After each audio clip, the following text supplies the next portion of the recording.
अक्टूबर को हरियाणा में विधानसभा चुनाव हैं और नतीजे 8 अक्टूबर को सामने आएंगे।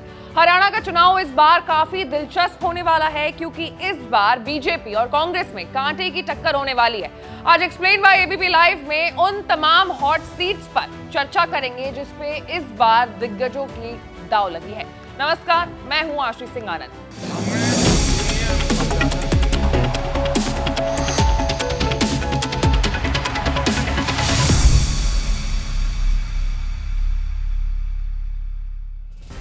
इस बार हरियाणा में बीजेपी तीसरी बार सरकार बनाएगी या फिर कांग्रेस अपनी खोई हुई साख को वापस पाएगी, ये बड़ा सवाल है। दोनों ही पार्टियों ने हरियाणा में जीतने के लिए अपनी जान झोंक दी है। ऐसे में बात करेंगे उन सीट्स के बारे में जहां पर टक्कर कांटे की है। सबसे पहली सीट है गढ़ी संपला किलोई विधानसभा। इस सीट से एक गैंगस्टर की पत्नी और एक पूर्व सीनियर पुलिस अधिकारी की बेटी मंजू हुड्डा को हरियाणा विधानसभा चुनाव के लिए गढ़ी संपला किलोई निर्वाचन क्षेत्र में कांग्रेस के दिग्गज और पूर्व मुख्यमंत्री भूपेंद्र सिंह हुड्डा को चुनौती देने के लिए बीजेपी ने उम्मीदवार बनाया है। वो रोहतक जिला परिषद की मौजूदा अध्यक्ष भी हैं।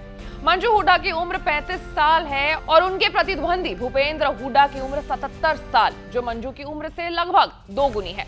बात अगर करें भूपेंद्र हुड्डा की, तो इस सीट से वो छठी बार चुनाव लड़ रहे हैं। 5 बार से वो इस सीट से ही विधायक रह चुके हैं और खबरें ऐसी आ रही हैं कि अगर कांग्रेस हरियाणा में जीत जाती है तो सीएम भी भूपेंद्र हुड्डा ही होंगे। ऐसे में मंजू हुड्डा के लिए सीट से जीतना थोड़ा चुनौतीपूर्ण हो सकता है। अगली सीट है तोशाम विधानसभा और तोशाम विधानसभा सीट से कांग्रेस ने अनिरुद्ध चौधरी को उनकी चचेरी बहन और बीजेपी उम्मीदवार श्रुति चौधरी के खिलाफ मैदान में उतारा है। दोनों की उम्र 48 साल है।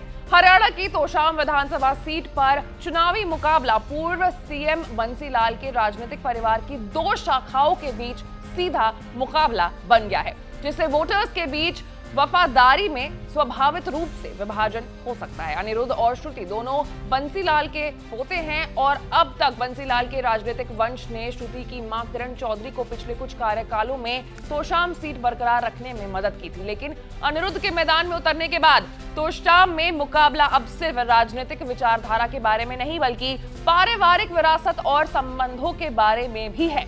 फिर अब बात करेंगे उचाना कला विधानसभा सीट की। तो उचाना कला हॉट सीट है, जाटलैंड है, जहां इस बार दिलचस्प मुकाबला देखने को मिल रहा है। पूर्व उप मुख्यमंत्री दुष्यंत चौटाला जेजेपी का प्रतिनिधित्व करते हैं, जिसे न केवल पूर्व सहयोगी बीजेपी ने छोड़ दिया बल्कि इसके कई विधायक भी पार्टी छोड़ करके चले गए। दुष्यंत ने साल 2019 में सीट पर 45,000 से ज्यादा वोट से जीत दर्ज की थी और बीजेपी दूसरे नंबर पर थी। हालांकि बाद में दोनों पार्टियों ने 2019 में गठबंधन करके सरकार बनाई। कांग्रेस ने पूर्व बीजेपी सांसद ब्रिजेश सिंह को मैदान में उतारा है, जिन्होंने 2024 में लोकसभा चुनाव से पहले बीजेपी छोड़ दी थी। भारतीय जनता पार्टी ने इस इलाके से देवेंद्र अत्री को मैदान में उतारा है और वो मतदाताओं को प्रभावित करने और कांग्रेस और जेजेपी दोनों पर हमला करने के लिए क्षेत्र में कड़ी मेहनत कर रहे हैं। फिर आते हैं सीएम साहब की सीट पर, लाडवा विधानसभा सीट। ये सीट अब हाई प्रोफाइल बन गई है क्योंकि मुख्यमंत्री नायाब सिंह सैनी ने खुद करनाल की जगह इस सीट से चुनाव लड़ने का फैसला किया है, जहां से उन्होंने 3 महीने पहले जीत हासिल की थी, जबकि बीजेपी ने सैनी को लाडवा में चुनाव लड़ने के लिए आगे बढ़ाया है। उनका मुकाबला कांग्रेस उम्मीदवार मेवा सिंह से है, जो मौजूदा विधायक भी हैं, जिन्होंने 2019 में भाजपा उम्मीदवार पवन सैनी को हराकर अच्छे अंतर से जीत हासिल की थी। इसे दिलचस्प बनाने के लिए आईएनएलडी और बीएसपी उम्मीदवार सपना बरशामी इस सीट को जीतने के लिए कड़ी मेहनत कर रही हैं, जिस पर उनके ससुर शेर सिंह बरशामी ने 2009 में हासिल किया था। अब बात करेंगे रानिया विधानसभा सीट की। तो रानिया विधानसभा क्षेत्र परंपरागत रूप से इनेलो का गढ़ रहा है, जिसने 2009 और 2014 में सीट पर जीत दर्ज की थी। 2019 का चुनाव रणजीत चौटाला ने निर्दलीय उम्मीदवार के तौर पर जीता था। रणजीत एक बार फिर निर्दलीय उम्मीदवार के तौर पर चुनाव लड़ रहे हैं क्योंकि उन्हें बीजेपी ने टिकट नहीं दिया। उनका मुकाबला इनेलो के अर्जुन चौटाला, कांग्रेस के सर्वमित्र कंबोज और बीजेपी के शशिपाल कंबोज से है। जेजेपी एएसपी गठबंधन ने रणजीत चौटाला को समर्थन देने का ऐलान किया है, जो अपने पोते अर्जुन का सामना कर रहे हैं। छठी सीट है एलानाबाद विधानसभा। इस सीट से 2010 से 21 के बीच लगातार 4 चुनाव जीतने वाले इनेलो के अभय चौटाला का मुकाबला कांग्रेस के भरत सिंह बेनीवाल, बीजेपी के अमीर चंद, आप के मनीष अरोड़ा और जेजेपी एएसपी की अंजनी लड्डा से है। 4 चुनाव जीतने के बावजूद अभय सिंह चौटाला इस बार बहुकोणीय मुकाबले में हैं। उन्हें कांग्रेस के बेनीवाल से कड़ी टक्कर मिल रही है। अभय चौटाला को शहरी मतदाताओं का समर्थन मिल रहा है, लेकिन ग्रामीण इलाकों में कांग्रेस उम्मीदवार मजबूत है। 7वीं सीट है अंबाला कैंट विधानसभा सीट।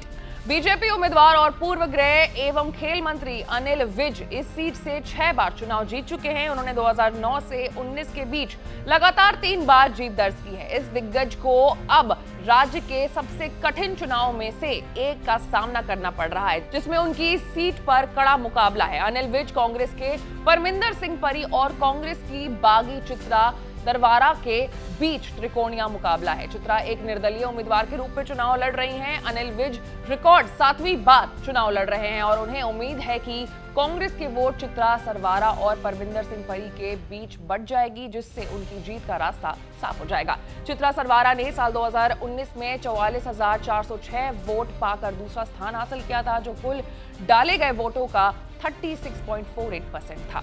अंत में बात करेंगे जुलाना सीट से, जहां पर लड़ाई पहलवान बनाम कप्तान की है।